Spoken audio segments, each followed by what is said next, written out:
Hi everyone, how are you? This is Dr. Chavikar. Welcome to my channel Krishna Institute of Law.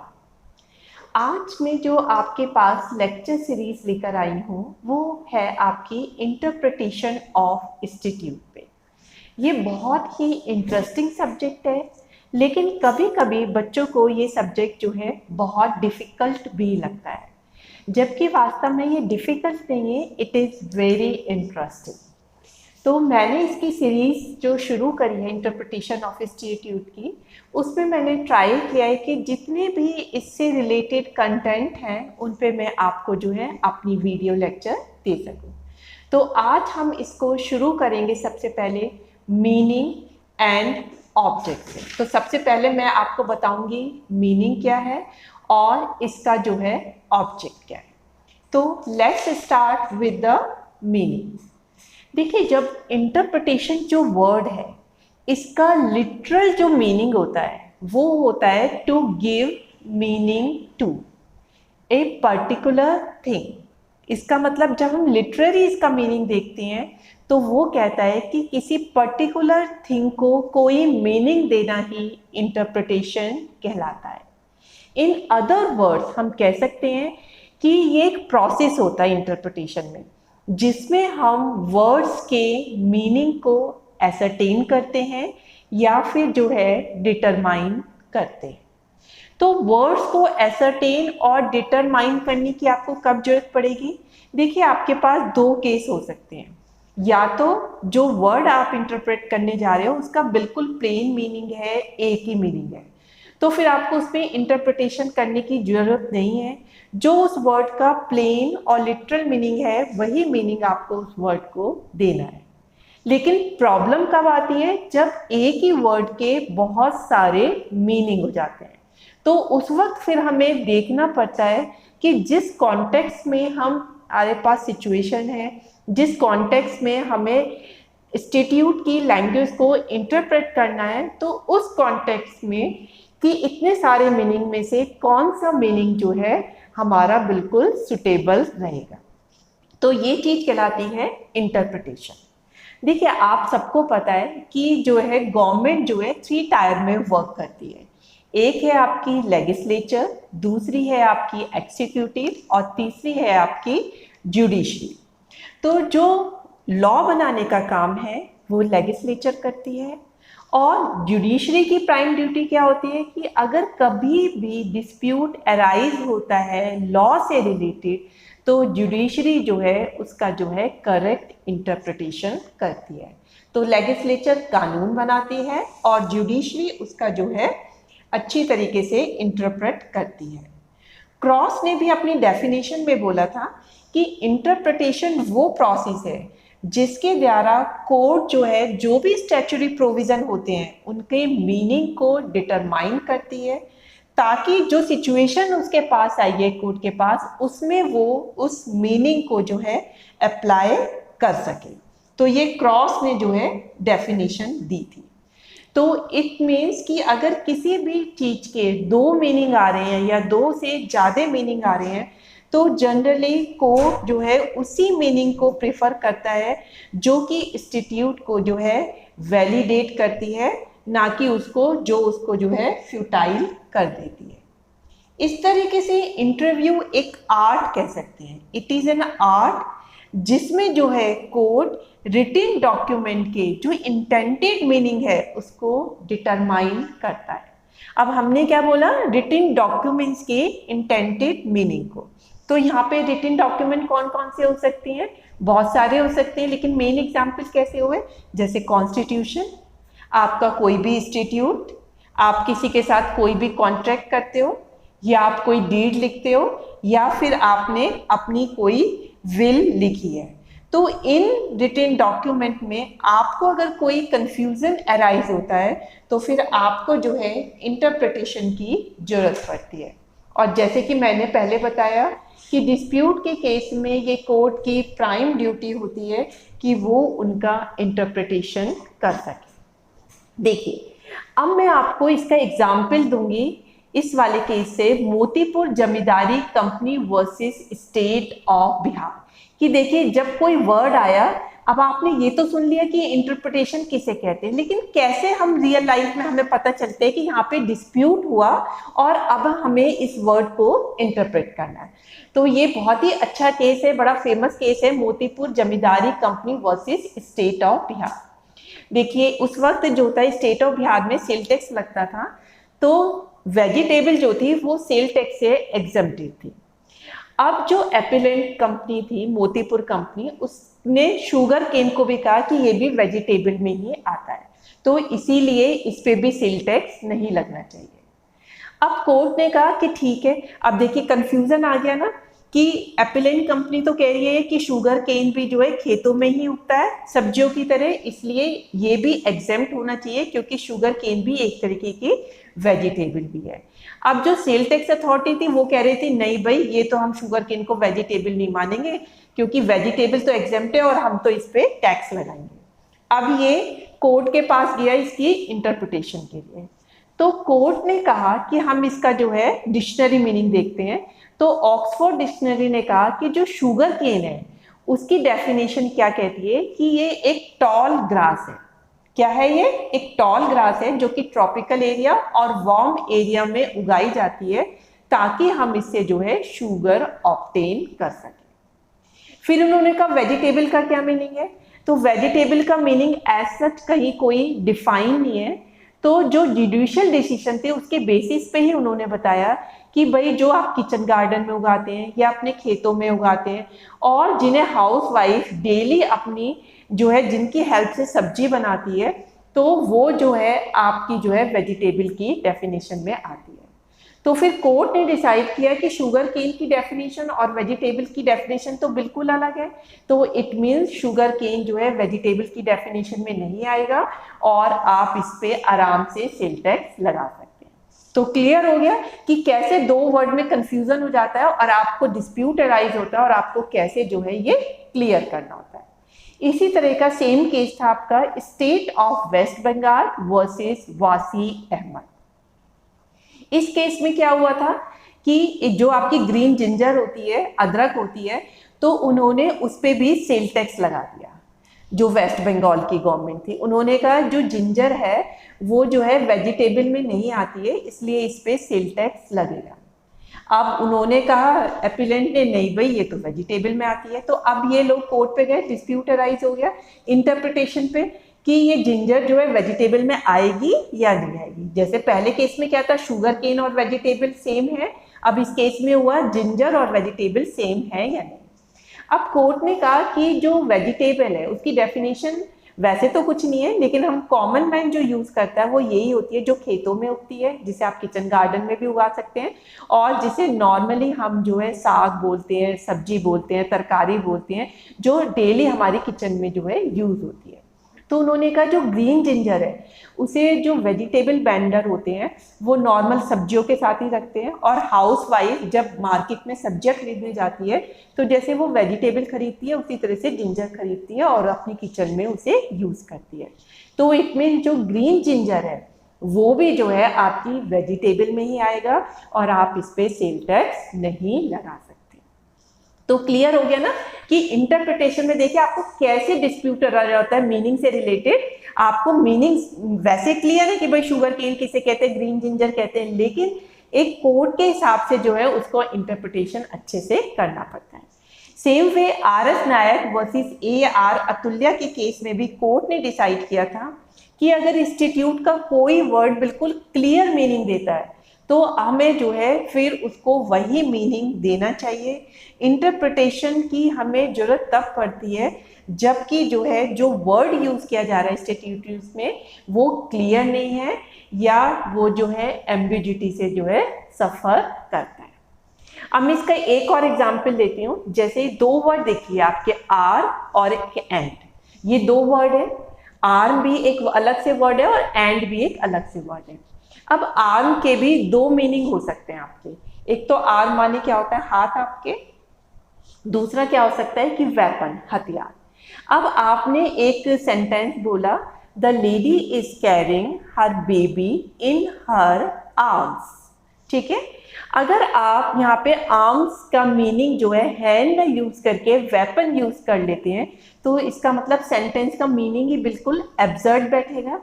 तो यहाँ पे आपने देखा जब किसी वर्ड के दो मीनिंग होते हैं तो हमें कॉन्टेक्स्ट में देखना पड़ता है कि कौन सा मीनिंग जो है एप्रोप्रिएट है।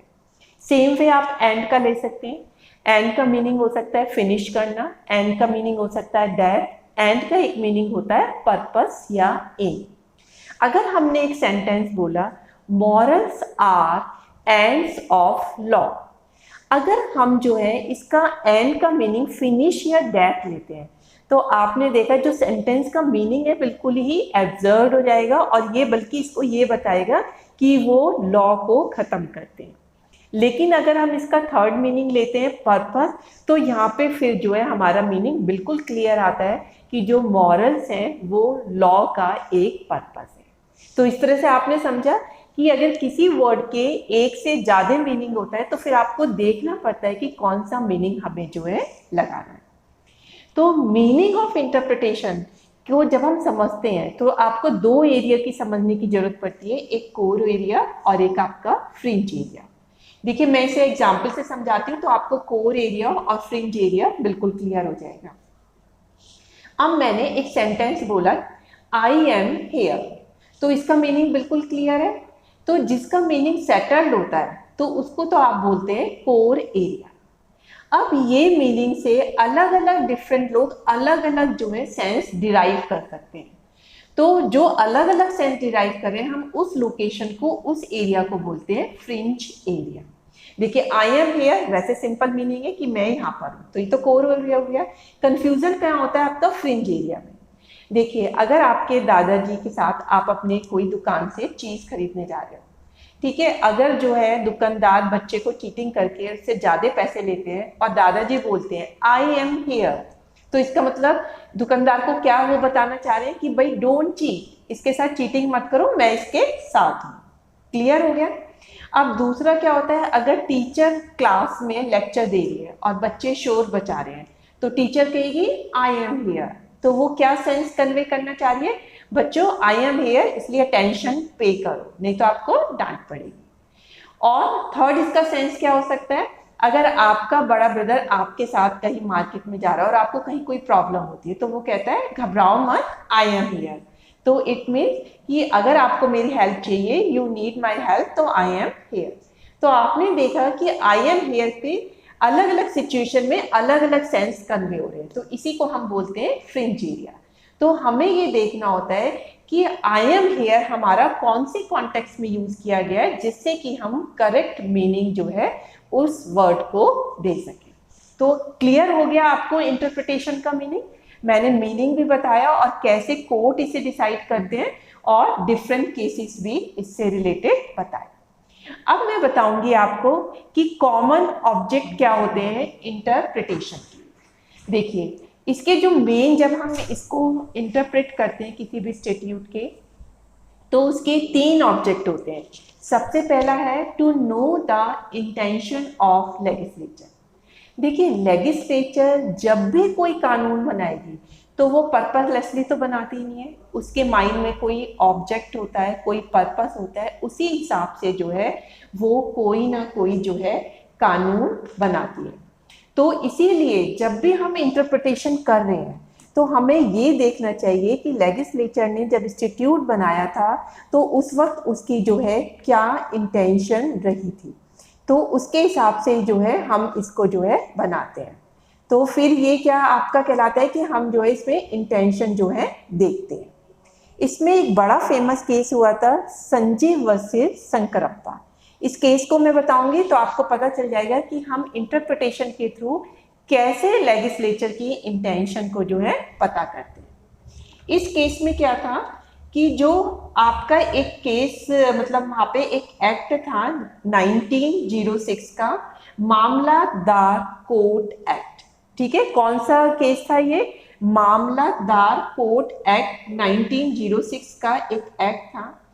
इस एक्ट का जो सेक्शन 23(1) कहता था कि अगर मामलादार ने कोई भी केस जो है डिसाइड कर दिया तो आप उसकी अगेंस्ट अपील में नहीं जा सकते हो।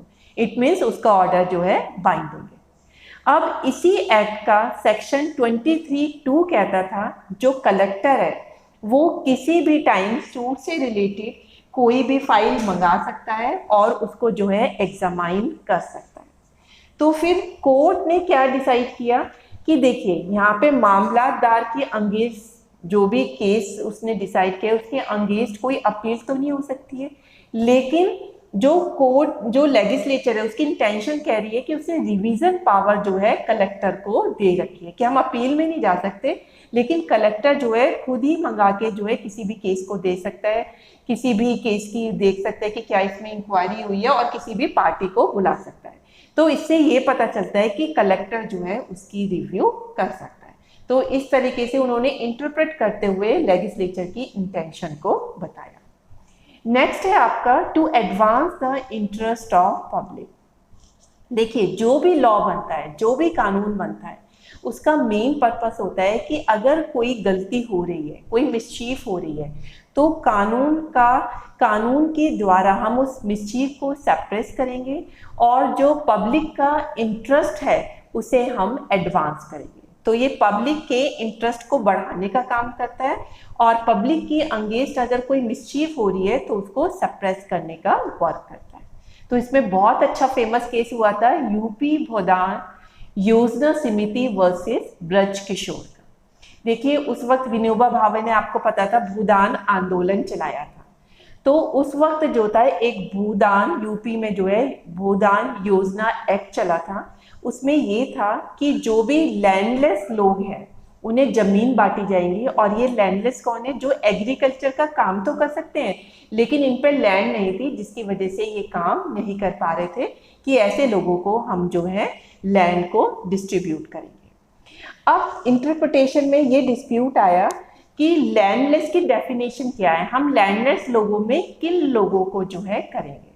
तो उन्होंने कहा इंटरप्रिटेशन करते समय कि ये जो एक्ट आया है, भूदान योजना जो एक्ट आया है, उसका मतलब है कि बहुत से जो लेबरर होते हैं जो खेती का काम तो करते हैं लेकिन उन पे लैंड नहीं होती है, तो ये मेनली योजना उनके लिए है। तो यहाँ पे लैंडलेस का मतलब है लैंडलेस लेबरर जो एग्रीकल्चर का काम कर रहे थे, ना कि वो जो कि लैंडलेस बिजनेसमैन थे। तो अगर कोई बिजनेस वर्क कर रहा है और उस पर लैंड नहीं है तो उसको हम इसमें जो है इंक्लूड नहीं करेंगे। ये मेनली किसको फायदा दे रहा था, जो लैंडलेस लेबर थी। तो ये क्लियर हो गया कि ये पब्लिक के इंटरेस्ट को भी एडवांस करने के लिए हम जो है इंटरप्रेट करते हैं। नेक्स्ट इसका एक और सबसे इंपॉर्टेंट है टू क्लियर द एम्बिग्यूटी। देखिए इंटरप्रिटेशन की जरूरत हमें तभी पड़ती है जबकि एम्बिग्यूटी होती है। अगर किसी वर्ड का प्लेन क्लियर मीनिंग है तो फिर तो हमें वही क्लियर मीनिंग देना है, लेकिन अगर किसी वर्ड में जो है हमें एम्बिग्यूटी दिखाई देती है तब फिर हमें जो है इंटरप्रिटेशन की जरूरत पड़ती है, जो कि इसका मेन ऑब्जेक्ट हो जाता है। देखिए आपको यहाँ पे ये समझना चाहिए कि एम्बिग्यूटी किसे कहते हैं। एम्बिग्यूटी का मतलब होता है कि अगर किसी वर्ड के मीनिंग जो है डाउटफुल है या फिर किसी वर्ड के एक से ज़्यादा दो मीनिंग निकलते हैं, तो यहाँ पे क्या है कि उस वर्ड में जो है एम्बिग्यूटी है, क्योंकि हम प्रिसाइजली नहीं कह सकते कि हम इसका मीनिंग क्या देंगे। देखिए मैं एम्बिग्यूटी को बताती हूँ। अब जैसे स्ट्राइक है, स्ट्राइक के आपने देखा कि यहाँ पे मैंने तीन मीनिंग दिए हैं। एक तो स्टॉपेज ऑफ वर्क, अगर किसी काम को रोक देते हैं, जैसे वर्कर स्ट्राइक पे चले जाते हैं। एक होता है हिट, किसी को मारना, जैसे आपने जो है उसे बॉल से जो है हिट किया, स्ट्राइक किया। एक इसका मीनिंग होता है प्रोड्यूस फ्लेम बाय रबिंग, कि आप जो है किसी फ्लेम को जला रहे हैं, जैसे आपने मैच स्टिक को स्ट्राइक किया। तो यहाँ पे देखेंगे आप स्ट्राइक के कितने सारे मीनिंग हो गए। तो यहाँ पे माना जाएगा कि स्ट्राइक वर्ड जो है इसमें एम्बिग्यूटी है, ये क्लियर और अनएम्बिगियस वर्ड नहीं है। सेम वे आप अवार्ड का एग्जाम्पल ले सकते हो। अवार्ड का एक मीनिंग होता है जो कॉमन सेंस के रूप में हम यूज करते हैं, गिव प्राइज, किसी को प्राइज देने को हम अवार्ड मिलते हैं। अगर हम लीगल सेंस में इसको यूज करते हैं तो अवार्ड का मतलब होता है जो कोर्ट डिसीजन देता है। तो देखिए अवार्ड अगर कॉमन सेंस वाले वे में यूज करना है तो वहां पे हम इसका सेंस यूज करेंगे प्राइज देना, लेकिन अगर हम लीगल सेंस में यूज कर रहे हैं तो यहाँ पे हम यूज करेंगे जो कोर्ट वर्डिक्ट पास करता है। तो according to the situation we have to use the word, because avoid word में जो है एम्बिग्यूटी है, because it carry more than one meaning. तो क्लियर हो गया आपका एम्बिग्यूटी किसे कहते हैं, और मैंने आपको इसके एग्जाम्पल भी बता दिए। अब एम्बिग्यूटी जो होती है वो भी दो टाइप की हो सकती है, एक लेटेंट हो सकती है और एक आपकी पेटेंट हो सकती है। देखिए लेटेंट क्या है, अगर आप किसी भी डॉक्यूमेंट को पढ़ते हैं और आपको पढ़ने से कोई अपैरेंटली आपको कोई उसमें जो है डाउटफुल मीनिंग नहीं दिखाई देता है, लेकिन उसमें कोई ऐसा मीनिंग होता है जो कंसील्ड होता है, जो आपको पता नहीं चल रहा है, लेकिन वो कंसील्ड मीनिंग बड़ा डाउटफुल होता है या उसके एक से ज़्यादा मीनिंग होते हैं, तो मानते हैं कि वहाँ पे लेटेंट एम्बिग्यूटी है। फॉर एग्जाम्पल अगर किसी ने अपनी विल लिखी, उसने कहा I bequeath ₹1 lakh to my cousin X, तो यहाँ पे बिल्कुल सिंपल दिख रहा है कि टेस्टेटर ने 1 लाख रुपए अपने कज़न एक्स को दिए, तो अपैरेंटली कोई मिस्टेक नहीं है। लेकिन अगर पता चलता है कि उसके 2 कज़न हैं और दोनों का ही नाम एक्स है, तो इसका मतलब यहाँ पे लेटेंट एम्बिग्यूटी है कि जो छुपी हुई है कि अब कौन से वाले कज़न को जो है 1 लाख रुपए दे। ये चीज़ क्लियर हो गई।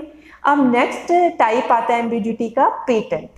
पेटेंट का मतलब होता है, लेटेंट में तो वो कंसील्ड होती है, लेकिन पेटेंट पे वो बिल्कुल क्लियरली दिखाई देती है कि यहाँ पे ये एम्बिग्यूटी है, हमें समझ नहीं आ रहा है कि हम इसमें क्या मीनिंग डिराइव करें।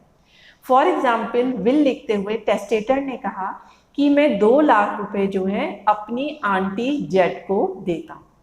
अब यहाँ पे उसकी कोई आंटी नहीं थी जिसका नाम जेड था, तो ये तो पढ़ने से ही बिल्कुल पता चल रहा है कि अब ये 2 लाख रुपए किसे दिए जाए, क्योंकि इसकी तो कोई आंटी नहीं है जिसका नाम जेड है। तो जब ये पढ़ने से ही आपको इसमें गलती पता चलती है तो ये कहलाता है पेटेंट एम्बिग्यूटी। तो इस तरह की चाहे वो लेटेंट हो, चाहे वो पेटेंट हो, या फिर हमने देखा स्ट्राइक या अबॉर्ट, जहाँ पे एक से ज़्यादा 2 मीनिंग आ रहे हैं, या फिर हमने लेटेंट पेटेंट में देखा कि डाउटफुल मीनिंग आ रहा है, हमें पता ही नहीं चल रहा कि हमें क्या एक्शन लेना है, तो यहाँ पे एम्बिग्यूटी क्रिएट हो रही है। तो इस एम्बिग्यूटी को क्लियर करने के लिए हमें इंटरप्रिटेशन की जरूरत पड़ती है। तो अब आपको बिल्कुल क्लियर हो गया, मैंने आपको मीनिंग बहुत अच्छे से बताया है और इंटरप्रिटेशन का ऑब्जेक्ट भी बताया है। तो that's all for my today lecture. अगर आपको जो है मेरा लेक्चर हेल्पफुल लगता है तो इसे अपने फ्रेंड्स को जरूर शेयर करिए, क्योंकि इंटरप्रिटेशन मैंने देखा इंटरेस्टिंग टॉपिक होते हुए भी नॉर्मली बच्चों के सिर से 6 फीट ऊपर से चला जाता है, तो मैंने इसे बहुत इजी लैंग्वेज में आपको बताया है। तो that's all for today lecture. Thank you very much.